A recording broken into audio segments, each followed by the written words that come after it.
When I say the word cold calling, what does that do to your psyche? What's the first word that comes to mind when I say the word cold calling? Do you shiver in fear? Is it the scariest word I ever said? Do you have shivers going down your spine? Or is it something that's like, oh yeah, that makes me money? Like what do you think when you hear the word cold calling? For most beginners, when it comes to any type of business, let's just call real estate the thing, they think of cold calling and they think of it as the scariest, most crazy thing ever that only people that watch Wolf of Wall Street do. And it's like, oh my gosh, I'm so scared, right? And it really honestly freaks you out. I completely get it. As somebody that's taught hundreds of thousands of people to get their first $50,000, $60,000, $100,000 in wholesaling real estate, the one that has hundreds of thousands of people in my free wholesaling course. I've taught a lot of people how to cold call. And a lot of people always come up to me and they'll say, Zach, how do you make cold calling so easy? Or what's the secret to it? And all these things. And honestly, the fear of cold calling, I do look at it as not a disease, right? But like, it's kind of a little thing, not terrible. But honestly, there is a small little cure to getting over the fear of cold calling. And, there's a couple things I can always do to anyone. There's no magic cure crazy to it, but like in under an hour, which I'm going to do today with you, I'm just going to give you basically the blueprint to getting over your fear of cold calling. And honestly, without even doing any cold calls at all. Like that's kind of the cool part about it. Now, obviously, the more calls you do, always better, right? But I just feel like so many wholesalers, they have this thing in their head that says, oh, I'm scared of cold call. I'm never going to cold call. And I honestly didn't ever want to make this video today. I'm just being completely honest. It's in freewholesaling.com. Like I just tell everyone to cold call more, but like I'm getting so many new wholesalers coming in and they all come up to me like, Zach, how do I get rich in a week? Or how do I get my first deal in a week? I'm like, cold call. And then they come back to me and they're like, Zach, I cold called and I haven't gotten successful. I'm like, how many calls do you make? And they're like, I made 6. And I'm like, what? Why aren't you making more than 6? Well, I don't think I sounded good, so I didn't want to do any more. And I'm like, come on. Like, this is stupid. Guys, if you were to eliminate your fear of cold calling, this is going to be the video for you. This is going to be everything you need to know to become a successful wholesaler when it comes to cold calling. Cold calling is going to be the best, fastest way to get your first wholesaling deal. You can gain your skills talking to sellers. You can get extremely confident. And the most important part, if you are ever the person that is mentally in your head like, oh, my competition, I can't beat them.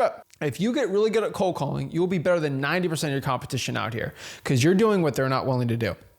There's a reason why every single person watching this video is not completely shredded with 6-pack abs and all these things, because you probably weren't willing to do the work that the people that do it are. And that's the honest truth. And that's not a bad thing. It's not going to like give you a better quality of life having 6-pack abs. But for wholesaling, if you get really good at cold calling, your quality of life financially is going to be a lot better. And so what I'm going to do right now, step by step, cure your fear of cold calling. This isn't going to be like a intervention, like you need to be a man and go out here and cold call, rah. I'm just going to tell you practical stuff that actually works. The thing that actually gets people in the chair to start calling more. Okay? Just no fluff, no excuses, none of that stuff. The first thing we have to understand is we just have to stop being scared to cold call. The one thing about cold calling is the word cold call has such a bad connotation. It has such a bad thought with most people.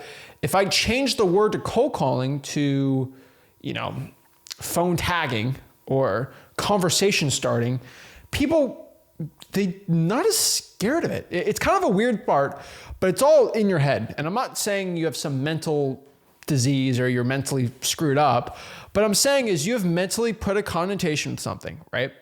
And so they've shown studies if they tell people that are severely scared of getting like a flu shot or like any type of, shot, like just the pain of it. If you just distract them, that's what they do to babies, and they distract them, give them the flu shot. Like, it's like, oh, that wasn't bad, because it's the fear that it's going to happen that is way worse. It's the fear of it. So much dang worse. If you guys ever watched the show, How I Met Your Mother, this is a great one. I love that show. They had a thing where basically Barney he got in trouble or something, and he's going to get slapped by somebody else, by Marshall. And basically The slap wasn't the scary part. It was knowing at any moment he can slap you. And the psychological torture of somebody just raising their hand and just scratching their head and be like, oh, he's going to slap. Oh, it's the psychological torture every day knowing it's going to come. That's the scary part, right? It's like, somebody's going to go punch you, but you never know when the clown's going to punch you. He's going to punch you, but whenever he decides he wants to punch you, right? And it's the scary part thinking about it every single day and being consumed by it. And that's the problem with cold calling. A lot of people think about it, they can consume it about the fear of actually doing it, but once they do it, it's not that bad. You guys are overthinking it. I promise you guys. And most importantly, you're overcomplicating it. If I just switch the name cold calling to outreach calls to sellers, it's actually like, think about it. You get less nervous. And I just want you to do that little exercise for a second. Think about it. Change the name to cold calling to calling cold, or like just change it to a word. You can call it outreaching out to sellers, or, having a conversation with someone that might want to sell their property, or asking people questions. Literally just change cold calling to asking people questions. And you're like, asking people questions? I'm not scared to do that. Like the fear goes down like by 30%. And that's just step one in eliminating the fear of cold calling. Second is you're just overthinking and overcomplicating it. Why did I say asking questions? Did I just come up? I did not come up with that. That is something that I've told people a lot, because when you're cold calling, a lot of people overcomplicate it. They think they have to be Wolf of Wall Street. They do the call and they do the hard sell right there. You're not the type of guy or gal out here that will go out here and close sellers off the bat. You just ask questions. Seriously. Like, hey, are you the owner of the property and are you looking to sell it? You get some information, then you get off the phone. You don't close somebody. Nobody makes offers. Zillow for sale by owners, yes, you can do that there because they're already sort of warmish. And that's what I do when I do lives, because it's a lot faster pace. I get more offers out there and it's more negotiating. But that's not what the majority of cold calling with government lists are. And I've done these calls. That's not what it is. You are overcomplicating this process. It's not sexy, right? Someone says, I want to sell the property, get some information. You say, hey, let me talk to my partner. What's a good time for me to give you a call back? That's it. Just pretty simple. And so when you're calling, you're just asking questions. You're not selling anything. And I think that's the big fear I think a lot of people have. And it's a misconception. So it comes from a big part is the unknown. What is the person going to say? Are they going to say something mean? Are they going to say something about my mom? Are they going to say I'm a poopy head? Or are they going to say this? Or are they going to say something scary?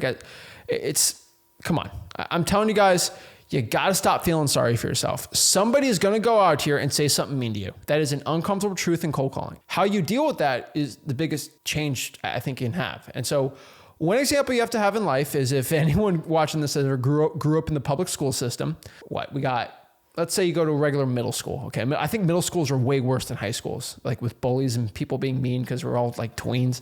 And the average middle school, there's 2,000 people in it.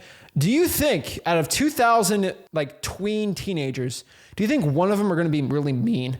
1 out of 2,000, be honest with me. Of course, one of them is going to be really mean, and they're going to say something mean about you because they feel bad about that. That's how bullies are, right? That they feel something insecure about themselves and they take it out on you. That's usually how it happens. So you got to understand that, like 1 out of 2,000 cold calls, someone's going to say something mean to you. It's going to be that high school bully, that middle school bully.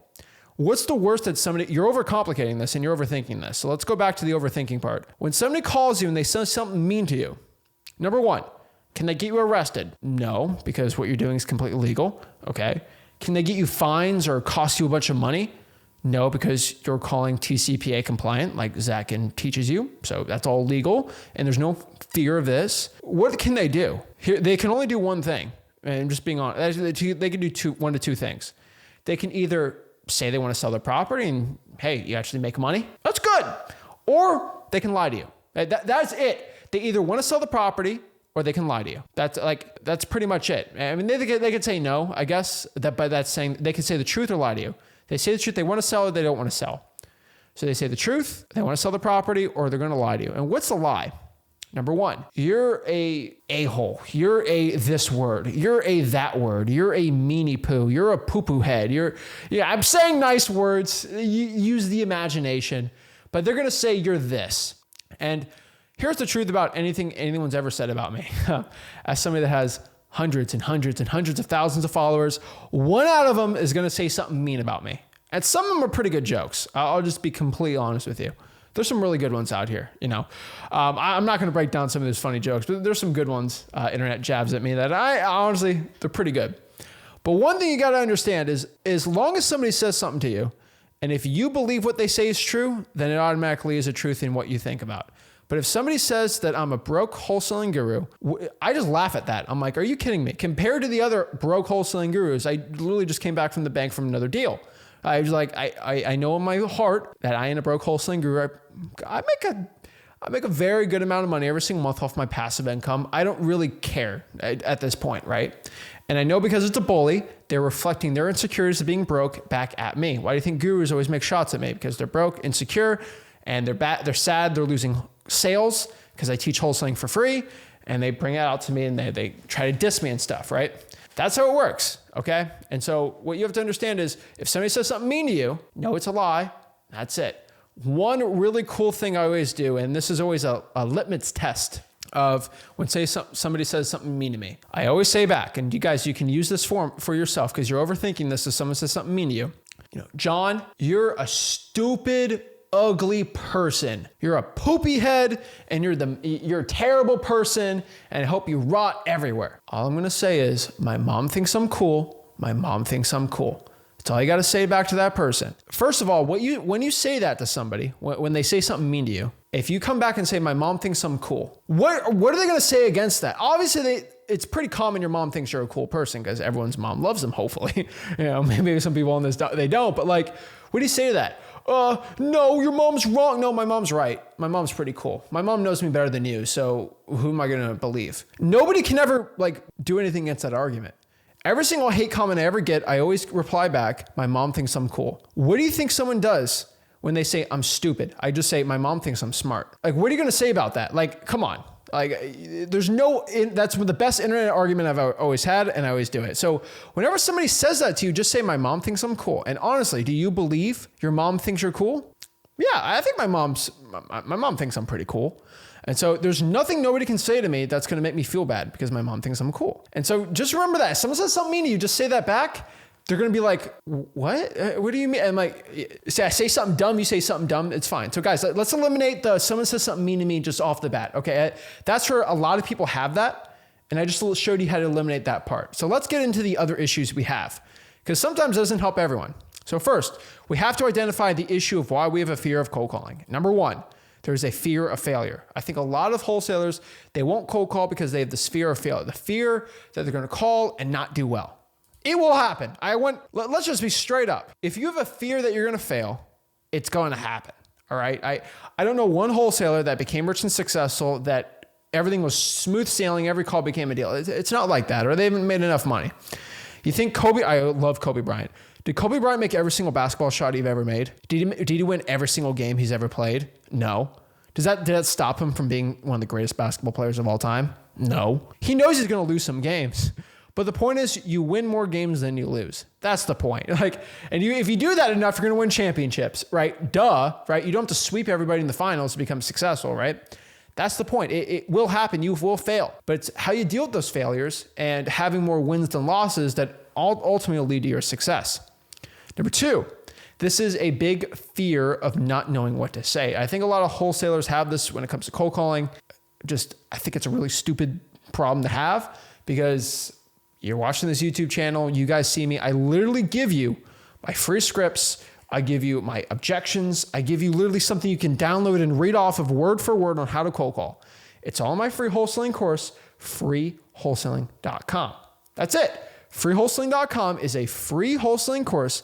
Literally, I do live cold calls in there. I literally have videos of me closing sellers live, not just FSBOs, other type of calls, other type of closings. Everything you want to know about cold calling is all in freewholesaling.com. I had to buy, because YouTube didn't like me doing privacy. I violated their privacy policy with showing people's faces in live cold calls and stuff. I literally had to buy my own servers inside of freewholesaling.com. It cost me tens of thousands of dollars every single month to host, have editors, do the whole thing for it, to literally give you wholesaling content for free. Now, of course, I do a lot of JV deals, and that's great from it, but you don't have to send me any deals. You just do it for free. It's fine. I don't really care. Okay.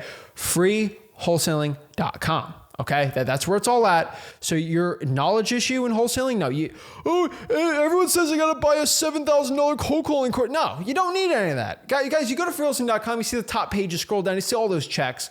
Those are all people that learn for free. They have the free scripts and ejections. That's it. Why should I can't even convince you to use my script. Why should you use my script? It's simple and it's the best one out there. Because it's simple. If I can train a VA from the Philippines who 6 months ago didn't know anything about talking to sellers to being one of my top producers, getting deals every single month, just from my script, my skip tracing and my calls, I put them on a dialer, I tell them what to say and it produces deals, you can do way better. A lot of my VAs from the Philippines, South America, they can go out here and get me wholesaling deals. I literally start them a week later, they can find deals. Why? Because they just focus on my simple script. There's no deviation. There's no crazy questions to ask. Somebody who has English as a second, third, or fourth language can get wholesaling deals like this because the script is so simple. You can roughly know English a little bit, but as long as you know how that works, you're fine, right? Like I could literally, if I translated my script to Spanish and let's say, everyone speaks Spanish instantly. Let's do a thing. I could figure it out, right? I know enough Spanish, sí or no, right? So I learned how to say the script in Spanish. Of course, I have an accent. And do I get a C or do I get a no? And that's how the script works. If I get a C, I say the line and then boom, I can bring it to the CRM. That's how it works. The script is so foolproof of not knowing what to do and that fear of, there's no excuse why you can't become a successful wholesaler from it. That's it. Number 3, this is another big fear I see a lot of people have, but this is the fear of not sounding good, the fear of not sounding confident, the fear of all these things, right? Oh, Zach, oh my gosh, I don't know what to say. I feel like if I talk, I'm not going to sound good enough or I'm going to sound perfect. You're not going to sound perfect. You might not sound good. You ain't going to sound perfect, but it's worth doing it, guys. Nobody who ever did anything was instantly amazing the first time. No chess master was the best chess person in the world. No tennis player was automatically the greatest tennis player in the world starting out. None of those things, okay? That they had to start from the maybe objectively bottomish and work their way up. That is literally it. They just had to work their way up. That's all you do in wholesaling. You just go from here. You ring up the ladder every single day. That's it. If y'all ever played, I played this game as a kid, Chutes and Ladders. I love Chutes and Ladders. I haven't played Chutes and Ladders in 12 years. But Chutes and Ladders is you just climb up the ladder. Sometimes you roll the dice, you get down the chute, and it's kind of sad, but you just climb your way up and eventually you win. You're never going to constantly keep going. You're going to get some bumps in the road, but eventually you're going to keep going up. And that's the point here. You're not going to sound good automatically off the bat. You're not. Guys, if you've ever played basketball, your shot is never going to be perfect. I don't know one person that's trained in basketball that was worse at playing basketball 5 years after than when they first started, right? There's people that are, they're in their prime at 30 and they get worse at 40, but you start from zero, you get there, right? I promise anybody watching this, if you ever start weightlifting, you've never touched a weight in your life, if you went to the gym for an hour and you do Arnold Schwarzenegger's routine and you eat enough protein, I promise you, after a year of lifting weights and all you did is, let's say, bench press, I promise you your bench press will be a lot better. You'll lift more weights after a year than just by not doing it at all because your muscles are going to get bigger. Your wholesaling muscles are on your mind. The power of cold calling and the skills you have with cold calling, it's not a muscle. It's not like a tangible muscle you can see. They're honestly neurons in the brain that you train yourself to get better at every single day. So it's not me being muscular that makes me a good cold caller. It's the skills I have in my mind, the brain power that can go out here and do everything, right? And all you have to do is sound more confident, sound more perfect to be good at cold calling is by just doing it more. That's it. You practice and become better. Alvin Iverson, practice. We talking about practice. That's what I'm talking about, guys. You don't have to practice every single day, but you just have to do it better and better and better. I truly believe so many wholesalers, they want to be at this level, but they're not willing to do the work. I promise you that there is somebody out right now that is 16, 17, 18 years old that probably has a kid that is broke. They have a kid, they got to feed the kid. Are they willing to do more cold calling than you?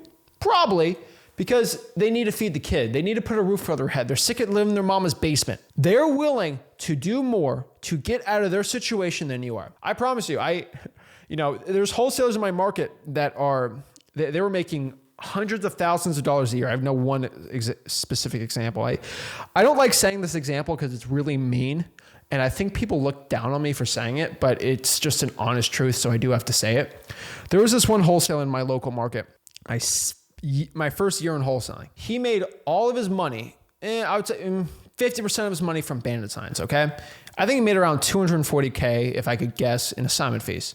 This was like a 40-year-old man. Okay. He had 2 daughters and a wife. Okay. And he lived like 10 minutes away from me. He used to put up bandit signs in my local market.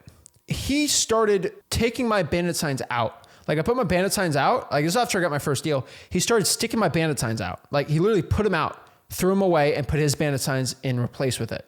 Because he made 120 grand a year from bandit signs and the other 120 from like, I don't know, direct mail or something stupid. What could I have done there? Should I just sat down and said, okay, I'm going to give up and I'm going to keep working my bag boy job? I don't know if I've ever said this story on this channel. I flipped with Rick. Like when I first started the channel, I used to say the story. I did a bandit sign war. I decided to get up at 5 a.m., take his signs out, put my signs back in. And I kept doing it every single day until he decided to quit. And when he decided to quit, guess what? I got all the bandit sign deals and that helped me get 100K my first year. And he had to sell his house and his income went really bad and he decided to switch careers. And do I feel bad for a guy that had 2 kids and a wife and he decided to lose half his income because I was willing to work harder than him? Do I feel any remorse for that? No. I'm completely honest with you, okay? I wanted it more. I wanted to get rid of my bag boy job more than that guy wanted to double his income with his wife and kids. And I objectively think about this for a second. What sounds more like of a reason to work harder? Is it the wife and kids, or is it the bag boy job? Realistically, having kids should do it. But that guy already made 120K from direct mail. And so he wasn't a hungry. I was starving working. I did not want to scrub dookie off toilets the rest of my life. So I decided to work harder than the guy. And to this day, that guy hates me to a passion. Fun story. I saw the guy at the gym, I think like a year ago, and that guy hates me so much. That's all I don't want to get into any drama. That guy, I don't go to that gym anymore. But like that guy does not like me at all. Okay. I just want to be completely honest with you. And I'm gonna shut it up because I know the guy's probably watching me. He's trying to find my secrets. But eventually I graduated where I do JV. Most of my deals are JV deals with you guys because I'm trying to get 1,000 deals this year and I don't have to work on that. And maybe he's putting bandit signs out anymore. Yeah, I don't really see him, but I've done a couple of bandit sign wars in my way. But like the moral of that story is who wanted it more. It's not of who had the better reason. It's who wanted it more and who was willing to get up at 5 a.m. every single day to take the guy's bandit signs out. I was. Okay. I did some I don't even want to talk about half the things I did. He didn't know who I was, but I knew who he was. And so I always say this, okay, this doesn't make sense, but code enforcement did find the guy's name and address. And let's just say he got a lot of fines and that's why he stopped bandit signs. That was another reason why. At 17, 18, not my proudest moments, but it made me an extra probably 60 grand that year. And it got me out of wholesale. It got me out of bag boy job. So like, I'm not scared of it, but like, it's the things you're willing to do to get back to that point. And he knew that was all for me. That's why he quit it because he knew this kid wasn't going to stop. So that being said, what are you willing to do? I'm not saying don't do what I did, but I'm saying I was willing to do whatever it took to become a successful wholesaler. I want you to know, like that was my mindset. It was all or nothing. And I was willing to do anything. And so are you willing to put in the work and do it? That's it, right? And so confidence. How do you gain confidence as a beginner? Confidence, in my personal opinion, and I think everyone's can say is a confidence is a belief in what you say. It's a belief in the words you say. And it's really, truly believing in what you say is truth or not truth. For example, if I go out here and talk to a motivated seller, I talk to that motivated seller that my name is Zach, I'm looking to buy your property for cash, me and my partner. Do you really believe the words you just said? If you do not believe the words you say, you're going to say ums, you're going to say buts, you're not going to sound confident at all while doing it. Whoa. Oh, I think the video played. All right. That was funny. All right. We had some auto plays on there. All right. But the truth is it's the belief in what you say. That's what it is. So if I didn't believe what I said, I'm going to have a lot of ums and buts in that conversation. What does that mean? Hey, my name is Zach, and I'm looking to buy your house for cash, me and my partner, versus, hey, my name is Zach. I'm looking to buy your property for cash, me and my partner. Are you looking to sell your house? What's the little cues? When I don't believe in what I'm saying, first verbal cues, I'm not looking at you straight in the eye. I'm not sounding more direct, right? Like I'm looking at you straight. When I look up, it looks like I'm finding an excuse from saying something. If you ever talk to sellers in person, you'll see that. A lot of it's hidden psychology, but it's just how confident you are. And so how do you do it? The more experience you have, the more you're going to believe yourself. But if you truly believe you're in a partner who has cash, if you do reverse wholesaling, you have cash buyer right there ready to go, you should be fine, right? Confidence is a very important part. Confidence is something I can teach you, but honestly, you're just going to have to believe in what you say. Most people have to have experience to feel confident. You don't really need that. I got my first deal with no experience. I think everyone that got their first deal didn't really have experience with it. You just got to go after it, right? One important part is you just got to stop feeling sorry for yourself. I don't know what I have to say to you to make you stop feeling sorry for yourself, but you got to stop feeling sorry for yourself. I would say not a big portion, but there's a portion of people watching this. They utterly feel sorry for themselves and their situation. Not that it's a bad situation they're in, but they cannot get over the fact that they're in this situation. And maybe life gave you a tough hand. I promise you, like, I think I got pretty lucky being born the family I am, being born in the situation I have, having my health and family. A lot of people aren't in that situation. I completely understand that. But if you're going to let whatever situation you got dealt be the thing that's going to handicap you in your success, knowing that there's somebody right now who was born in a worse situation than you, probably has a lot worse issues going on in their life right now, that actually became successful. That's it, guys. You can't, if you compare your situation with mine, you're going to say my situation is worse. I suck. I suck. I can never become successful like that because I wasn't born in a situation. For every person that does that, I can point to you to a wholesaler I have taught and that was born in a worse situation, born with a situation where they're a single mom of 3 or 4 that was literally in poverty, that got out of wholesaling and became successful. You can compare yourself to me and feel sorry for yourself, but if you do that, come up to me and I'll compare you to another wholesaler that I got out of the trenches in wholesaling to become successful.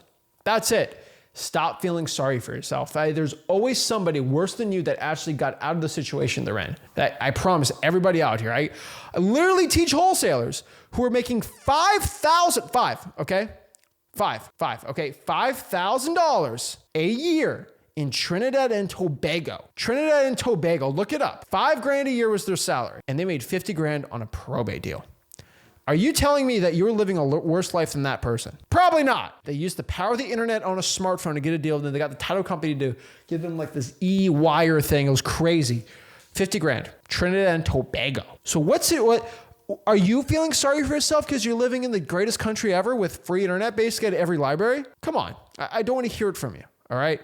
Go out here and do what you have to do for your kids, your financial future, and everything becomes successful. In wholesaling real estate, there are 5 uncomfortable truths when it comes to cold calling. There are 5 uncomfortable truths you have to overcome to become a successful wholesaler. Write these truths down and say to yourself, is this a truth that is stopping me from starting cold calling? Right now, you should understand what they are and get them over. So what's the first uncomfortable truth? You will fail. Have you understand and have you accepted the fact that you will fail? Someone's going to say something mean to me. People are going to curse me out. People are going to say no. And that's okay because it'll lead to a deal eventually, but I will be failing at some aspect of something. Heck, even today, I failed at wholesaling, right? Our team makes offers, didn't get a deal. And we got other deals, obviously, but I wasn't 100% batting on all the offers we made today in our company, and we never are because I make a lot of offers and I do a lot of deals. But in some aspect, of course, I'm going to quote fail. But that failure is going to be turned into a follow-up, and maybe 20% of those end up being deals, but they're $30,000, $40,000 deals, not bad. But you will fail. Get over it. You will not get a deal instantly. Number 2, can you accept the fact that you are not going to get a deal in the next day or 2? Is that something that is a reality to you? A lot of wholesalers, they'll cold call a day, not get a deal, they'll quit. I know it sounds unrealistic, but it's true. You'll not get a deal instantly. You have to accept that. Number 3, this is probably the worst uncomfortable truth for a lot of wholesalers, but you will not have to work hard. Oh, that's the truth. They think I do not have to work hard and I'll become successful. No, you will have to work hard. Understand that. Think about that. Believe that. I will have to work hard to become successful. I know it sounds silly for a lot of people out here, but that's the truth. Every single type of business, entrepreneurship you do to become rich and successful, they all pretty much have to work hard. That is it. I hate to tell you, even, we can use Mark Zuckerberg as an example. Like, he came up with an idea. Some people say he stole an idea, but he still had to work hard to create the company. Like, there's more than one thing with it, right? And you could say whatever you want about it, but I'm just saying, like, you're going to have to work hard. If you're willing to do it, you'll do well. Number 4, it's kind of a repeat, but you understand that again. People will be mean and rude. Does your mom think you're cool? Does your dad think you're cool? Does your dog think you're cool? Think about that. Heck, some people, maybe their mom doesn't like them. Think about it. Does your dog think you're cool? My dog thinks I'm pretty dang awesome. I'll tell you that, all right? My dog thinks it's pretty cool when I walk in the door every morning, no matter what, or in the evening. This guy is a cool dude. That's what my dog says. So think about that. Does your dog think you're cool? Okay. So I don't really care what this guy has to say because my dog knows me pretty well. And he thinks I'm a cool guy. And that's all that matters. Okay. Do not get caught up on what everyone thinks about you. Okay. If I care what people thought about me, I'd probably look a lot different. I just wear what I want and I do what I want because I want to get rich and I just want to live the life I want. Number 5, you are doing everything in your power to become a better wholesaler. Now, this isn't an uncomfortable truth, but it sometimes is an uncomfortable truth. You have to believe in yourself that you are actually, by watching this video, putting into practice what I'm saying, actually cold calling, actually doing what I'm doing every single day. At the end of the day, whatever you did, put it on, put the hat on the coat, your cold calling hat, and say, hey, I actually did something that made a difference. It might seem small, it might seem insignificant, but it led me to becoming better and to the eventual goal I want to make for my life and my family and for everything. And if you can truly believe that and overcome the uncomfortable truths, you'll do well. That's it, guys. Simply stick to the script and you will get a deal by cold calling. The eliminate of the fear will be over. The last thing you have to understand is a simple question. Was Kobe ever afraid of making a game-winning NBA shot? I want all my basketball friends to think about this. Think about it. Was Kobe ever scared to make a basketball shot? Was he scared to put the ball in the hoop? Was he scared that I was going to miss? Of course. He did not want to go miss a shot and lose a game, okay? He wasn't scared to do it because he knows if he throws that shot up, he's done everything in his power to this point to get the best chance of putting the shot in. That is it. And more times out of 10, he always put the shot in. Now, there's some times it didn't go in, but do you think that crippled his fear of ever playing basketball ever again? No. He got better, he trained, and he just did better. Kobe was never afraid, and Kobe lived a life of no fear when it comes to his passion of basketball, and you shouldn't live that same thing too. So if Kobe's not afraid to do gaming shots because he was willing to put in the action, the work, the dedication, you should be doing it too. One thing on top of that, if you were to say, oh, I'm going to be like Kobe, you really want to be like Kobe. I want everyone to I want to be like Kobe. I get that all the time. Kobe Bryant's on record, 6 days a week, he would spend 6 to 7 hours every single day practicing basketball, dribbling, shots, fadeaways, layups, dunks, 7 hours a day, 6 days a week. Think about that. He was willing to do that to become Kobe Bryant. I don't know many basketball players that actually do that. I tell you, you could have the most God-gifted athleticism in the world. Kobe Bryant's going to beat you because he has the athleticism and he worked hard. Same thing in wholesaling. Why am I so good at cold calling? Why do I have no fear of cold calling? I kind of did a Kobe Bryant method. I cold called 5 hours a day, 5 days a week for a year straight. That was just cold calling, not on top of me going out here, cold calling cash buyers, going out here and closing deals, locking up contracts, doing more marketing. I did 8-9 hours a day, 5 days a week for a year straight too. It just, duh. So I'm not afraid of cold call because I did the same hours as Kobe. So why do you think I'm not afraid? Or I can say I did the Kobe Bryant method for wholesaling when it came to cold calling because I actually lived it, breathed it. And here's the cool part. You can't fake it. I can't fake me being good at cold calling because I go out here, I click the live stream button and actually cold call motivated sellers and I close deals. You can't fake LeBron James' skills. Anyone can say I'm the next LeBron James. Well, get on the court and prove it. You probably can't. Same thing with me. I can go out here and cold call and you can show it. I could tell you I'm the next D Wade for basketball. And sometimes I feel like that for a second. And then I go pick up basketball, get my butt whooped. And then I realize I did not put the same amount of work as D Wade. I'm never going to lead the Heat to a championship like Jimmy Butler. But Jimmy Butler doesn't give us a championship yet, but it's incoming. I can do the same thing with cold calling though, because I actually put in the time and effort into that. And guess what? If I sprain my ACL, I'm not out in wholesaling, right? I'm out for a year. No, it's the brain, right? As long as the brain's living, the brain's okay. I can use the skills when I'm 90 years old to get wholesaling deals. I don't have to retire at 30. That's the cool difference between athletes and entrepreneurs. I don't have to quit. My body won't give out because it's not my body that's making money, it's my brain. And once you start learning that, you'll become a successful wholesaler. So if you're ready to go out here, become a successful wholesaler, start cold calling like a champion, go to my free wholesaling course, freewholesaling.com. It's my free wholesaling course. I'll tell you guys everything you know about wholesaling success. It's in freewholesaling.com, and that is it.